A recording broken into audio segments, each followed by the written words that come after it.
السلام علیکم، دریوڑو سروس۔ وعلیکم السلام جی سر۔ ملک کے دیگر حصوں کی طرح پشاور میں بھی ان دنوں بیشتر کاروبار بند ہیں، لیکن دریوڑو کی ٹیم پہلے سے بھی زیادہ مصروف ہے۔ دریوڑو ایک ڈیلیوری سروس کمپنی ہے۔ پشتوں میں دریوڑو کا مطلب ہے لے آیا۔ پہلے میں 5 چکر لگاتا تھا، ابھی لاک ڈاؤن کی وجہ سے جو ہے نا ہمارے چکر زیادہ ہو گئے، کم از کم 10 چکر لگانے پڑتے۔ اور جو ہے نا پہلے ڈیوٹی کے ٹائم تو وہی ہے، سیم ڈے ٹائمنگ ہے، لیکن ہماری ابھی فوڈ آرڈر جو پہلے تھے وہ نہیں ہے، ابھی ہماری گراسری اور میڈیسن کے آرڈر زیادہ ہو گئے۔ دریوڑو کا آغاز 4 سال قبل علی آفریدی نے یونیورسٹی کے چند دوستوں کے ہمراہ 90,000 روپے سے کیا۔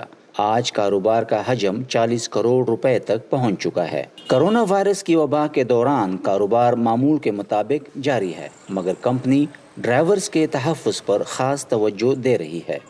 ان کے لیے گلوز پہننا ضروری ہے، ان کے پاس سینیٹائزرز ہوتے ہیں، ہر ٹرانزیکشن کے بعد وہ اپنے ہاتھوں کو سینیٹائزر سے ڈس انفیکٹ کر لیتے ہیں، اور اس کے علاوہ جب وہ کسٹمر کے ساتھ ٹرانزیکشن کر لیتے ہیں تو ان کے ساتھ ایک مناسب فاصلہ رکھنا ضروری ہوتا ہے۔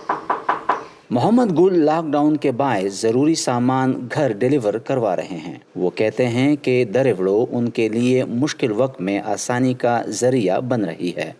اس مشکل حالات میں اس وقت جو ہے نا نہ گاڑی ملتا ہے، نہ رکشہ ملتا ہے، کوئی سروس نہیں ہوتا، تو اس وقت میں جو دریوڑو والا ہمارا سروس ہے وہ ہم بزرگ لوگوں سے پیسے نہیں لیتے، کوئی چارجز نہیں لیتے دوائی کے خاص کر، اور بھی سامان ہم جب منگواتے ہیں تو وہ پورا کنسیشن کر لیتے ہیں۔